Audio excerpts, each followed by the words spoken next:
Hello बेटा, आज हम अपनी बिजनेस स्टडीज़ की क्लास में अपने फंडामेंटल प्रिंसिपल्स ऑफ मैनेजमेंट का 8th प्रिंसिपल करेंगे। पहले हम 7th कर चुके हैं, आज हम 8th और बाकी के प्रिंसिपल्स करेंगे।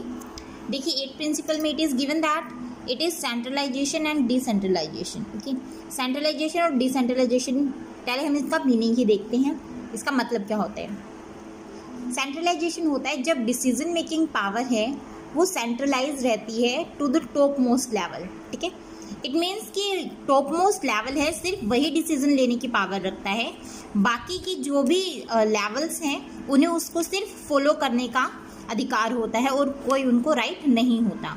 ठीक है, डिसीजन लिए जाएंगे टॉप मोस्ट लेवल के द्वारा और जो लोअर लेवल और मिडल लेवल है वो जस्ट उसको फॉलो अप करेंगे। This is the centralization. Decentralization में क्या होगा, जो डिसीजन मेकिंग पावर है that is delegated to the subordinates और द लोअर लेवल। ओके, जैसे हम सेंट्रलाइजेशन का अगर एग्जांपल लेना चाहें तो मिलिट्री के जो स्ट्रक्चर है उसमें जो अपर लेवल के ऑफिसर्स हैं वही डिसीजन लेते हैं, लोअर लेवल के जो ट्रेनीज होते हैं उनको कोई अधिकार नहीं होता कि वो किसी तरह का डिसीजन ले सकें। जो ऊपर वालों ने कह दिया वही उनको फॉलो अप करना पड़ता है। डिसेंट्रलाइजेशन में जैसा कि हमने अभी देखा है कि जो डिसीजन मेकिंग पावर है वो लोअर लेवल और सबऑर्डिनेट्स के पास होती है, वो शिफ्ट कर दी जाती है ताकि जो अपर लेवल है वो अपना दूसरा काम जैसे जो प्लानिंग है और जो बाकी सब है पॉलिसीज़ बनाना है वो सब काम आसानी से और बेटर तरीके से इफेक्टिवली कर सके।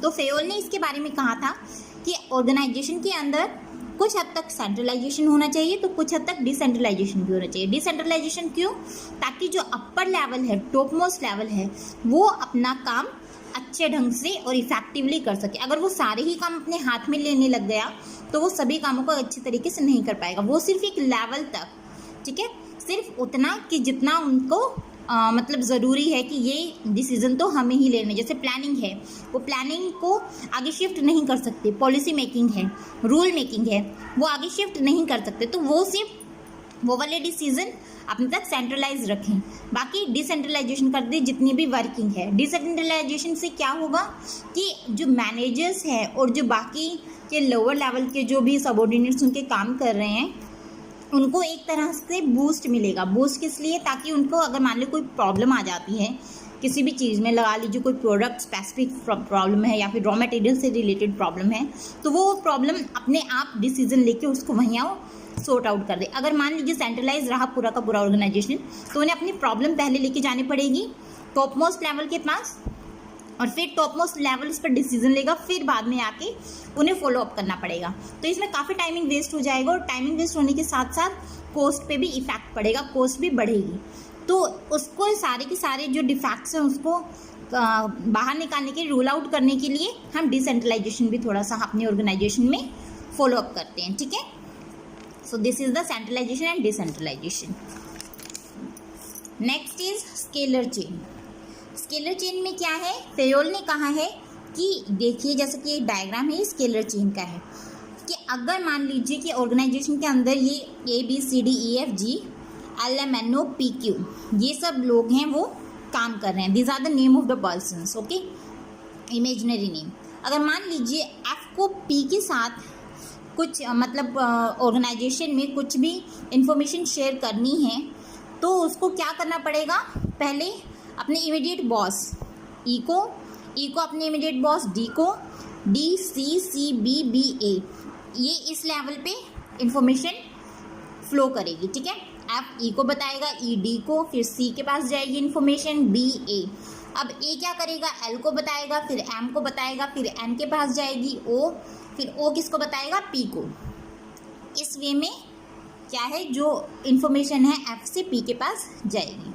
देखिए अगर हम इसका देखते हैं तो F को P से बात करनी थी लेकिन इतना बड़ा उन्होंने स्केलर चेन को यूज़ किया और इस वजह से काफ़ी ज़्यादा टाइमिंग भी वेस्ट हो जाता है। हो सकता है हमें क्विक डिसीजन लेना हो, F को P से बहुत ज़रूरी बात करनी हो related to the product, but वो इस स्केलर चेन की वजह से इतनी जल्दी वो इन्फॉर्मेशन ट्रांसफ़र नहीं कर पाया। तो उसकी वजह से क्या होगा, हमारी जो ऑर्गेनाइजेशन है उसको काफ़ी भारी नुकसान उठाना पड़ सकता है। तो इस वाली चीज़ को दूर करने के लिए एक गैंग प्लैंक बनाया गया है। गैंग प्लैंक क्या होता है, ये एक एक्सेप्शन है।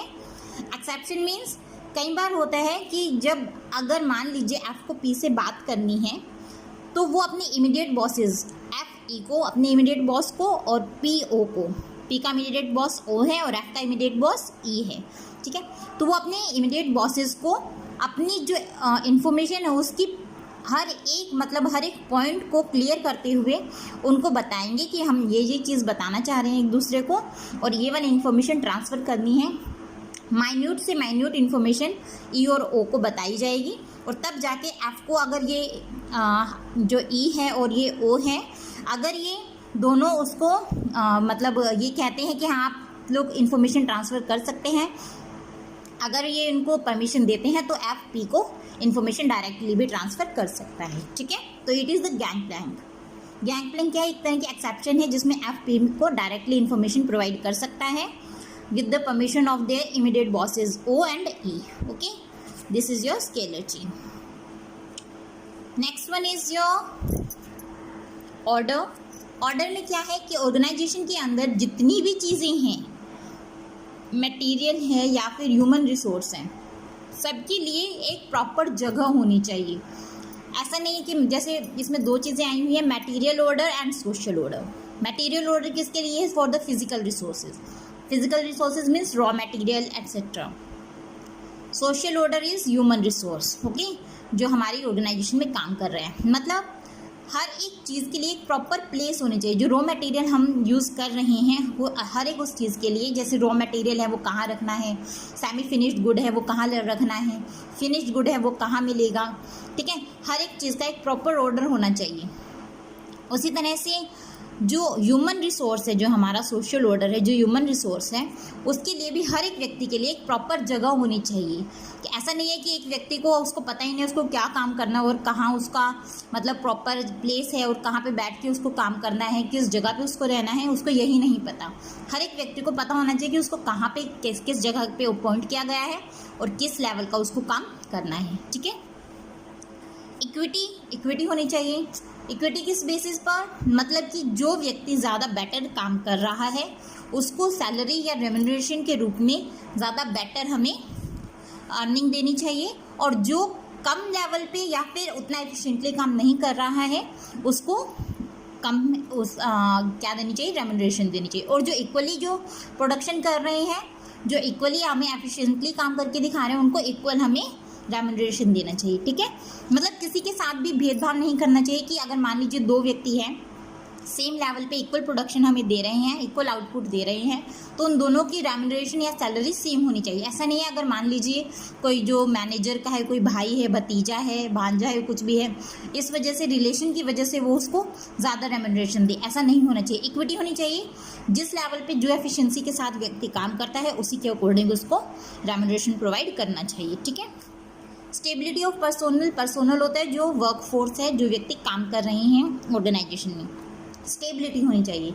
जितनी ज़्यादा स्टेबिलिटी होगी उतना ही ज़्यादा वर्कर ज़्यादा एफिशिएंटली काम कर पाएगा, ठीक है। अगर मान लीजिए कोई वर्कर है वो बार बार अपनी ऑर्गेनाइजेशन चेंज करता है, तो न्यू जो माहौल है एनवायरनमेंट में काम करने की वजह से उसका जो कॉन्फिडेंस है वो लेवल गिरता रहेगा। तो स्टेबिलिटी होना बहुत ज़रूरी है। और मान लीजिए हमारी जो वर्क फोर्स है वो बार अपनी ऑर्गेनाइजेशन चेंज करिए, हमारी जो ऑर्गेनाइजेशन है उसके अंदर कुछ लोग आते हैं, फिर अगले साल फिर छोड़ जाते हैं, फिर नए व्यक्ति आते हैं, फिर छोड़ जाते हैं, तो इससे हम बार नए व्यक्ति को ट्रेनिंग देनी पड़ेगी related to the same work, तो इससे हमारी कॉस्ट बढ़ेगी, ठीक है। तो ये चीज़ हमें अवॉइड करनी होगी, स्टेबिलिटी लानी होगी पर्सोनल में। जो व्यक्ति हमारे पहले से काम कर रहे हैं उसी को ही स्टेबल रखना पड़ेगा। मीन्स हमें इस तरह के उनको टेन्योर देना पड़ेगा, इस तरह से हमें उनको वर्किंग एनवायरनमेंट देना पड़ेगा, इतना रेम्यूनरेशन देना पड़ेगा कि वो हमारी ऑर्गेनाइजेशन को छोड़ के ना जाए। नेक्स्ट वन, इनिशिएटिव क्या कि हमें कई बार जो एम्प्लॉयज़ है ऑर्गेनाइजेशन के अंदर काम कर रहे हैं उनसे भी कई बार सजेशंस ले लेनी चाहिए कि हम, क्योंकि एक्चुअली में जो एग्जीक्यूटिंग वर्क है वो कौन कर रहा है? वो तो सबऑर्डिनेट्स ही कर रहे हैं ना, जो वर्क फोर्स है वही कर रही है, तो वो हमें बेटर सजेशंस दे सकती है। तो उनको हम ये भी कह सकते हैं कि अगर आपके पास हमारे प्लानिंग में इंक्लूड करने के लिए कोई बेटर सजेशन है, पॉलिसी में अगर आप कोई चेंज लाना चाहते हैं या फिर कोई बेटर हमें सजेशन देना चाहते हैं, तो हम उनसे मांग सकते हैं ताकि हमारी ऑर्गेनाइजेशन का बेटर डेवलपमेंट हो सके, ठीक है। Next one is spirit the corps, मतलब जो मैनेजर है उसके अंदर मैं की भावना नहीं होनी चाहिए, उसके अंदर कैसी स्पिरिट होनी चाहिए, हम की भावना, मतलब हम ये काम करेंगे, हम इस तरह से चलेंगे, हमें ये करके दिखाना है, we will do this work, I नहीं, मैं नहीं करूँगा, हम सब मिलकर करेंगे। जब वो हम की भावना आती है तो सबऑर्डिनेट्स उसके साथ मिलकर काम करते हैं। जब आई आता है तो वो अहम का प्रतीक हो जाता है, अहम नहीं होना चाहिए मैनेजर के अंदर। जब अहम हो जाएगा तो सबऑर्डिनेट उसको अलग से देखेंगे, मीन्स कि एक हर काम खुद से ही लेकर रिलेट करके चल रहा है, काम तो हम कर रहे हैं लेकिन सारा क्रेडिट किसको मिल रहा है, उसको मिल रहा है। लेकिन जब वी की भावना लेकर चलेगा तो जो वर्कर्स हैं वो मैनेजर के साथ कंधे से कंधा मिलाकर कॉरपोरेशन की भावना के साथ, कोऑर्डिनेशन के साथ उनके साथ काम करेंगे।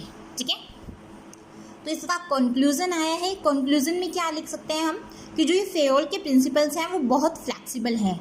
ये ऐसा नहीं है कि एक टाइम पर एक ही प्रिंसिपल यूज़ करो या दो ही प्रिंसिपल यूज़ करो, हम time to time according to the situation हम उसको चेंज करके फ्लैक्सिबिलिटी के साथ यूज़ कर सकते हैं।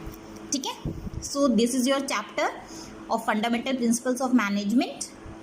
That's all for today. Thank you, students.